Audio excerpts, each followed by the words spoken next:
All right. Well, thank you very much, Dave. Before I begin, I'd like to thank all of you for your tremendous interest and for coming today, and obviously also CRNT and the organizers of this really terrific symposium.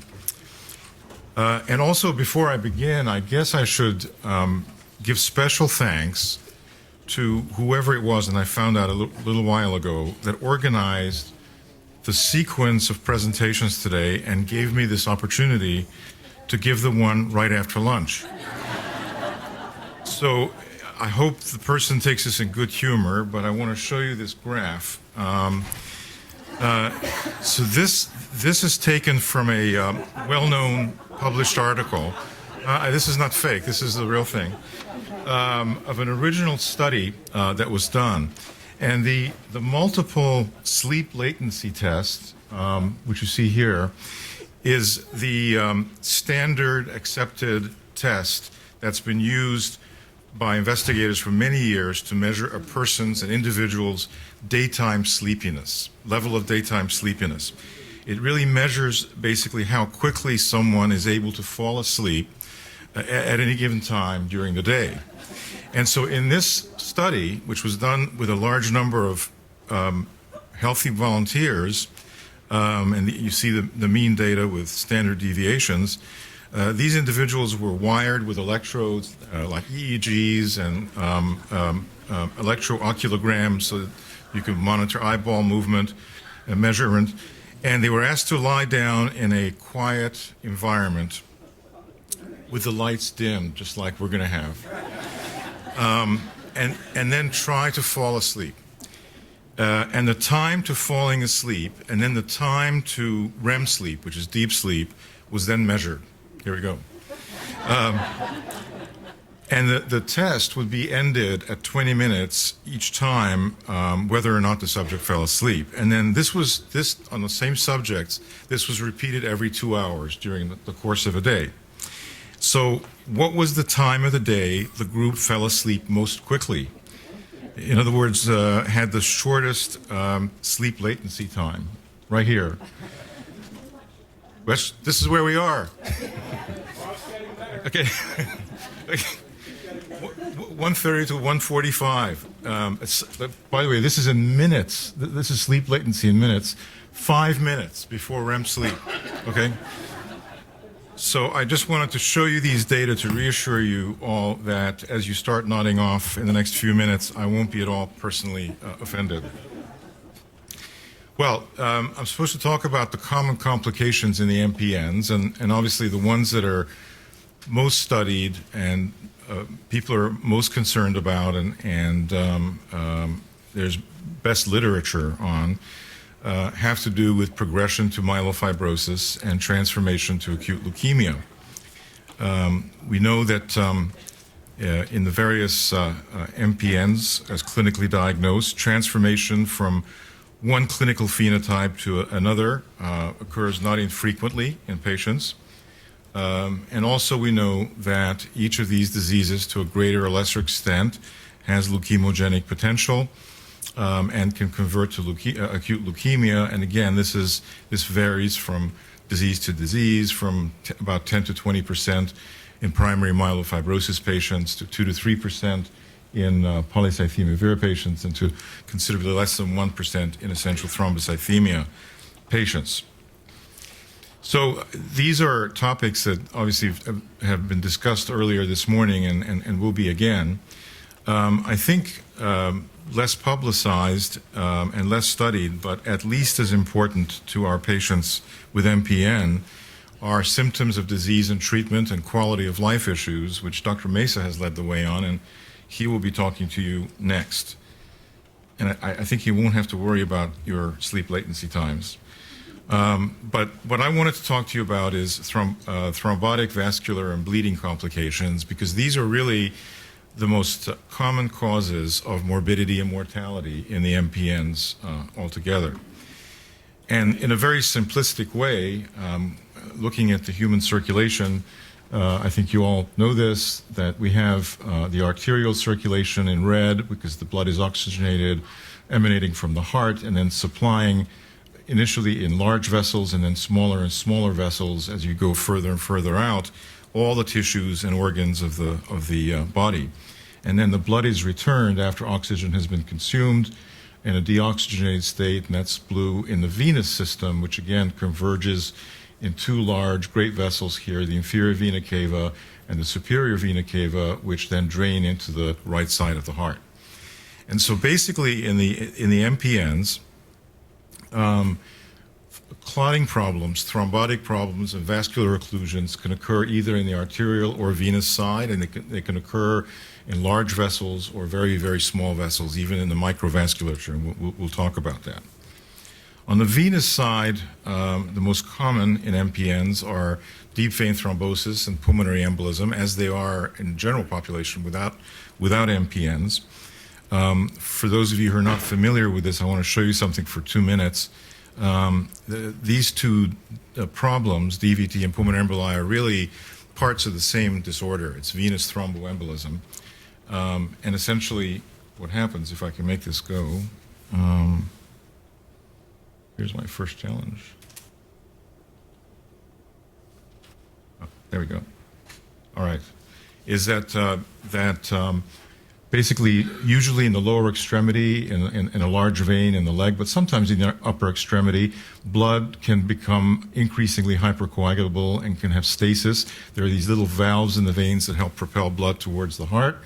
Platelets there in white, the red cells start to accumulate on the valve leaflets.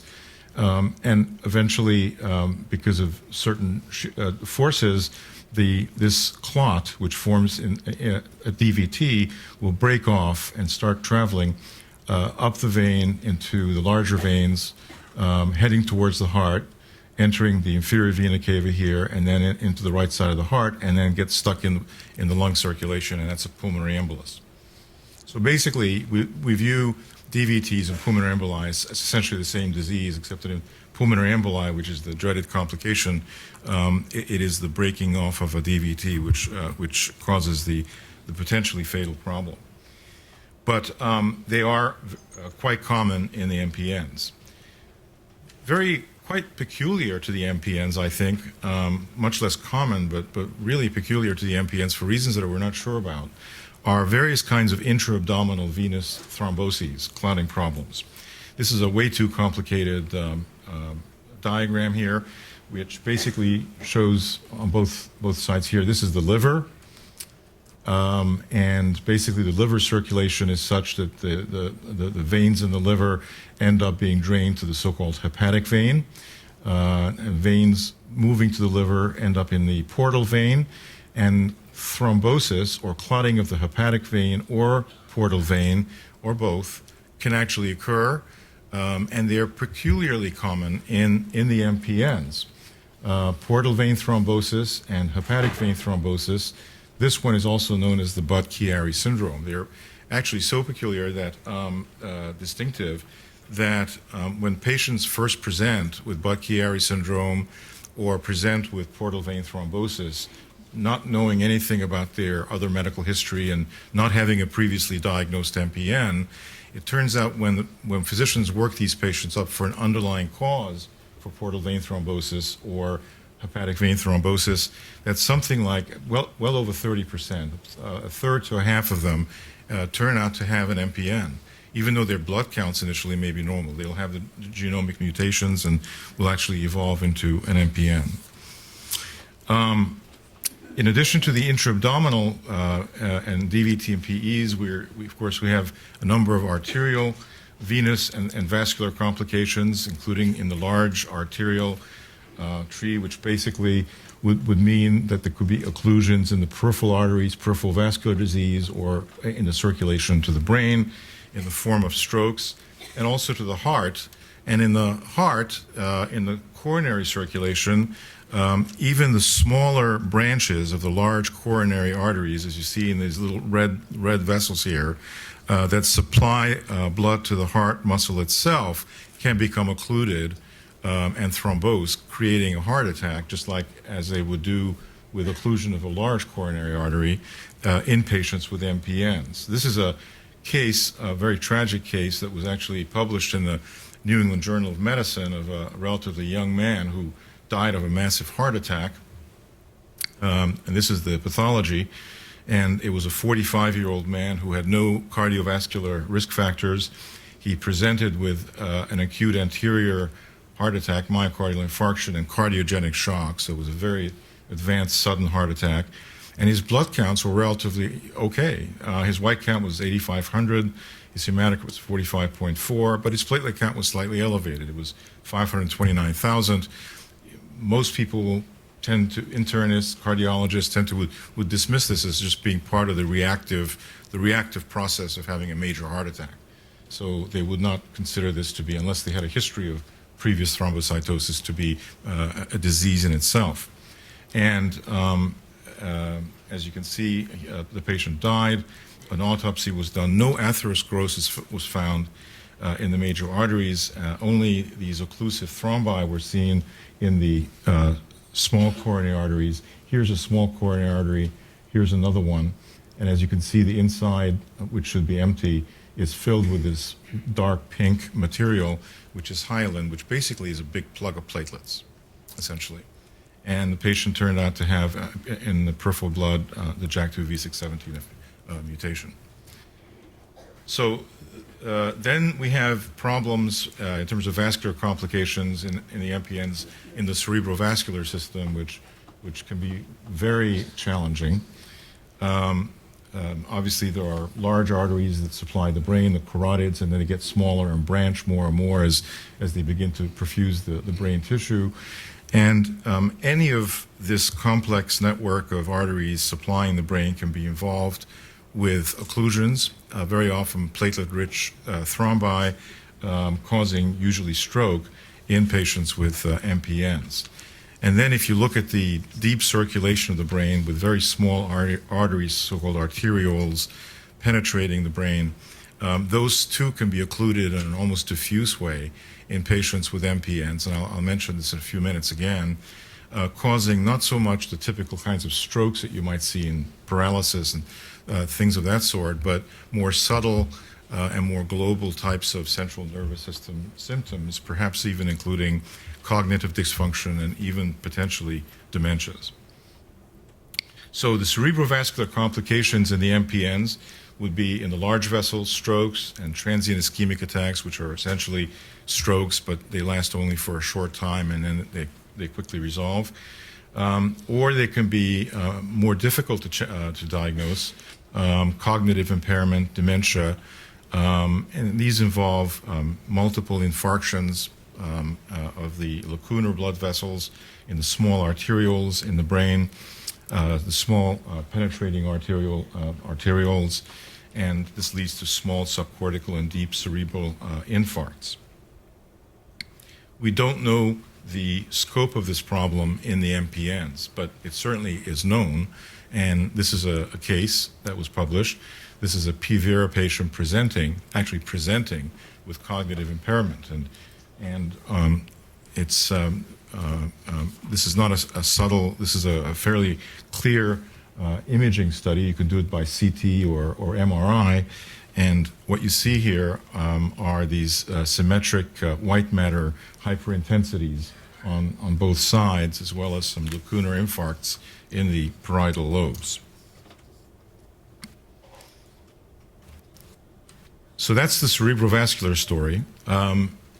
In the MPNs, and in particularly in essential thrombocythemia, there can be occlusions of placental vessels leading to, in pregnant women, leading to placental insufficiency and leading to unfortunate outcomes of pregnancies. The Mayo Clinic and Teferi and others have actually published the most extensive series of these. This is an older one, and this shows a series of 43 consecutive pregnancies in women with essential thrombocythemia. And as you can see, only half of them were successful. The other half ended in miscarriages, and by far the most common was spontaneous abortions, which occurred typically in the first trimester, presumably because the placenta couldn't support the fetus. And interestingly, looking back on these patients, they found that the outcome, successful versus unsuccessful pregnancy in these ET women, could not be predicted by preconception platelet counts or whether or not they were using aspirin when they were pregnant. And then finally, we have this problem of digital ischemia, which can be quite devastating and can involve not just the large arteries to the limbs, but also the very small arterioles that supply the true extremities, the toes. So here we have in the arterial tree again, typically would occur in the legs rather than the arms, but it could occur in the arms. The tiny network of arterioles in the feet, for example, or the hands would be the ones that would be involved. And there's one peculiar syndrome, which many of you may have heard about, which is very dramatic and characteristic of MPNs, and actually can be very easily treated if it's recognized, and it's called erythromelalgia. So this syndrome was actually described in 1878 in this paper written by a general practitioner who was very observant, and he was taking care of some patients who complained of tremendously burning, excruciating pain in their feet. It could occur in the hands too, in the fingers, but it typically occurred in the dependent extremities, the feet, and it would tend to occur in patches like this. These are actual drawings that the physician made in the published article, so that you could actually almost demarcate the exquisitely painful areas in the feet. And these would be accompanied by tremendous tenderness if you try to touch these areas, as well as redness and warmth. It was like an inflammatory type of reaction. These don't show too well on actual pictures, but here is a person with erythromelalgia, and these are his feet, and you can see it more on this side. You can see this patch of red here, and there's a little bit here as well, not quite as visible as you would see in real life, but these are incredibly tender and unbelievably painful. If they're left untreated and they advance, they can actually cause insufficiency of the arterial blood vessels and cause these pregangrenous changes in the toes. But in erythromelalgia and in this early stage of digital ischemia, the patients are exquisitely sensitive to aspirin, to low-dose aspirin, almost dramatically, so that within literally like a couple of hours of taking a single aspirin tablet, it would look like this. So erythromelalgia is a very important complication to keep in mind because it's so treatable. In the worst case scenario, if a patient is not seen at all and has no access to care or has not been followed and allows digital ischemia to progress, and I'll only show this for 1 second because this is one of my patients once, they can present like this with gross infarctions of their toes and even auto amputations of toes, totally neglected digital kind of ischemia.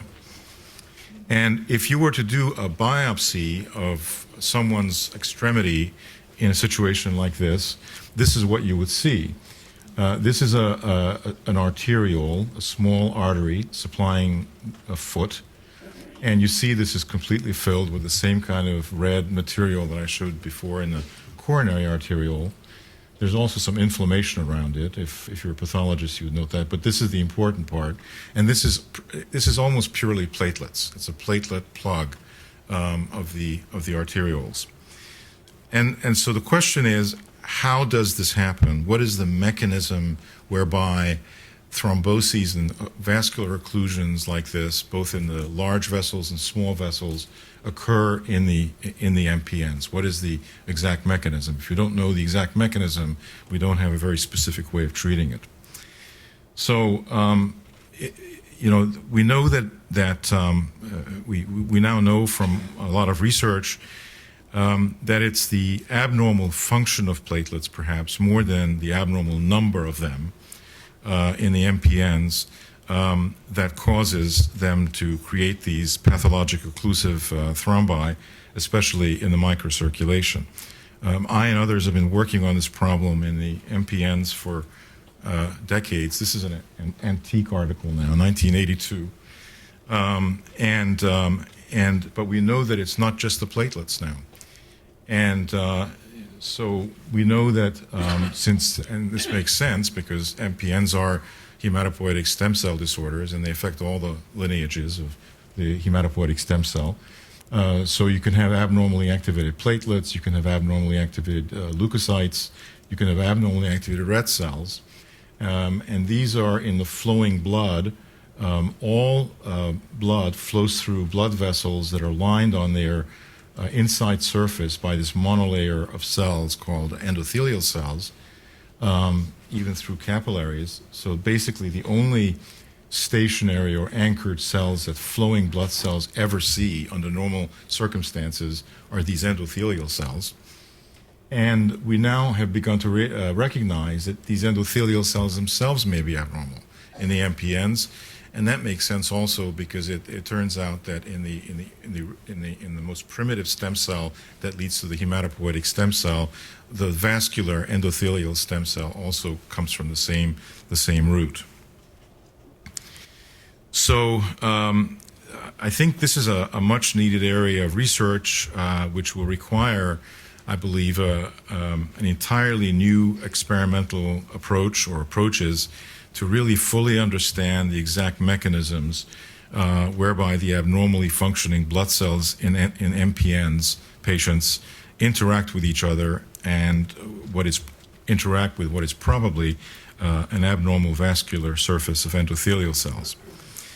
So just how far behind we are in understanding exactly how thrombosis and vascular complications occur in the MPNs, I think is epitomized by the fact that there is only one drug that has been clearly shown, specifically in the MPNs, to be effective in treating and preventing thrombotic and vascular problems, which are, after all, the most common causes of morbidity and mortality in these diseases. And it's this one. Does anyone know what it is? Not quite birch. Close. Willow is good. All right. So this is the bark of the willow tree, this tree. And basically, it's the source of acetylsalicylic acid, which is what aspirin was purified from. It was known about 2,000 years BC by the ancient Egyptians, who actually started chewing on barks of willow trees when they had fevers or pain, and found that it was a terrific analgesic and antipyretic. And that's where we stand in terms of antithrombotic therapy in the MPNs. I think that's a very important statement. So this study, the low-dose aspirin study, which was done in Polycythemia Vera patients, published a few years ago, the ICLAP double-blind, placebo-controlled clinical trial, randomizing P. Vera patients to receive either low-dose aspirin, a baby aspirin a day, 100 milligrams, or placebo. And again, importantly, this was done only in P. Vera patients. We tend to extrapolate the results of this to other MPN patients, but I'm not 100% sure that's valid.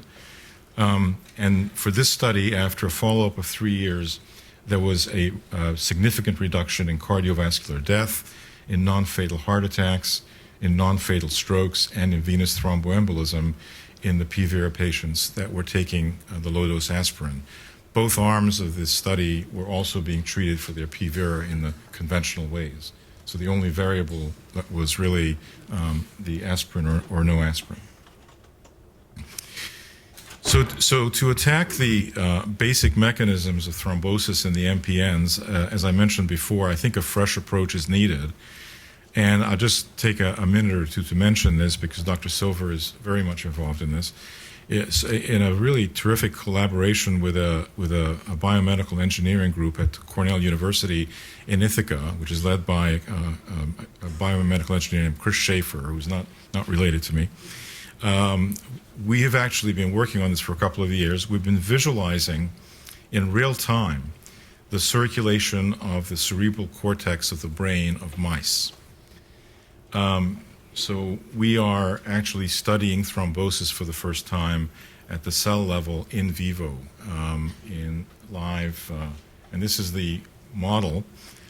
It's not quite as traumatic as this looks, but it involves doing a craniotomy on a mouse under anesthesia, and then covering the opening with this glass surface. It's a glass-covered craniotomy, which allows optical access to the brain of these anesthetized mice.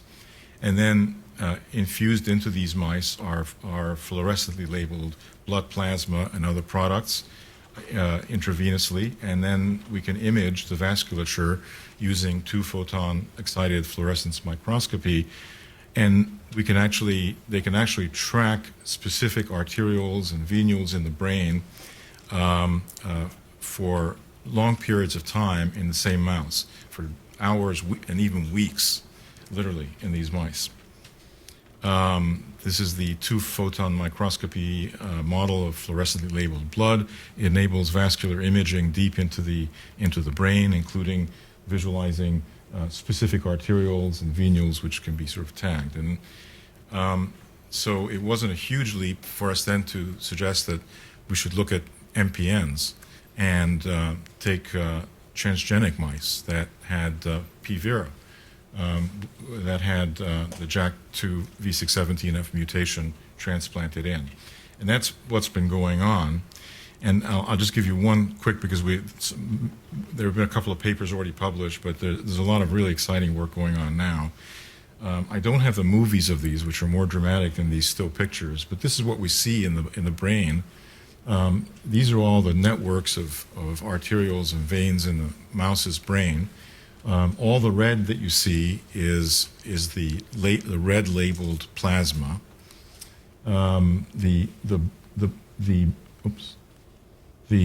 blue and green dots that you see scattered around represent platelets, and the ones that are green only are white cells. So we can actually sort of sort out where plugs occur and what is the constituent of those plugs. Is it white cells? Is it platelets? And all the black interruptions in the vasculature, and you can see them here, several of them here, where there is a block in plasma, but there's no other color. Those are red cells. So those are red cell thrombi, and they either are clots that form in these JAK2 mice, or more likely they're what we call stalls. In other words, the blood just slows down, stops for a while, and then keeps moving after that. But they're not normal. These are real abnormalities. And using this model, I think some potentially very good things can be found. One of them, which is going on right now, is that it turns out that in the Vera mice, many, almost 50% of the occlusions that we see, as opposed to normal mice who are our controls, are actually these uncolored areas. In other words, they're red cells, and that makes sense in Vera. One of the things that most of us have never understood was, why is it that patients with Polycythemia vera are prone to getting strokes and other occlusive events unless their hematocrits are rigorously controlled to being below 45%. And at the same time, we see people around the world living at high altitude, like in the Andes in South America, who are perfectly healthy, who don't have MPNs, who are running around with hematocrits in the 70s, and they never have strokes. So what's different about the Vera, the patients? There must be something different about their red cells. It can't just be a pure viscosity problem for that reason. So we've been looking at this, and it turns out that the red cells of JAK2 mutant mice express on their surfaces an adhesive molecule called Lubicam, which is activated, is phosphorylated only and specifically through mutant JAK2 signaling. And the same thing occurs in humans. So we see under normal circumstances, red cells don't have this activated phosphorylated adhesion molecule on their surfaces, but in MPN patients, specifically those with JAK2 mutations, there is, it's not a large amount, but there is some of this. And the hypothesis is that in addition to the viscosity problem in these P. vera mice, as well as in P. vera patients, that there may be abnormal adhesion, stickiness of the red cells to the blood vessel wall. So the obvious thing to try would be an inhibitor of that adhesion molecule, which actually it's not published yet and we've just begun. But the first couple of experiments show that an inhibitor to that Lubicam molecule can actually reverse these red cell stalls, as we say. We have a long ways to go, but this is the kind of approach, I think, which will be really critical. In the meantime, the risk stratification in the MPNs based on thrombotic risk originally was this, higher risk versus low risk. And the higher risk ones were people who were older. Some people used 60, some others 65 as the cutoff age. There's no magic cutoff, and or a previous history of thrombosis. In addition to these, other factors are now becoming apparent. Extreme thrombocytosis, platelet counts of over 1.5 million, which counterintuitively don't cause clotting. Actually, they cause bleeding problems. Increasing leukocyte count, having the JAK2 V617F mutation, and including the allele burden of the JAK2 mutant is a risk factor, a thrombotic risk factor. Coexisting risk factors for atherosclerosis like hyperlipidemia, obesity, hypertension, smoking, etc. also. And then less securely, there are these additional risk factors, reticulum fibrosis. If there's increased fibrosis, that may actually have a higher incidence of thrombosis or bleeding, and having a coexisting genetic problem, which is unrelated to MPNs in the terms of thrombophilia. And this has led to more sophisticated classifications like this three-tiered risk stratification of thrombosis more recently described. And I'm sure with the advent of genomic medicine, this kind of risk stratification will become greatly refined and personalized in the near future. So, I hope I've given you a reasonable introduction to the problems of thrombosis and vascular disease and bleeding in the MPNs, and I hope I was able to emphasize the importance and the as yet unmet need to really understand at the cellular level the cause of these complications, specifically in MPNs, so we can design antithrombotic agents specifically for MPN patients. Thank you.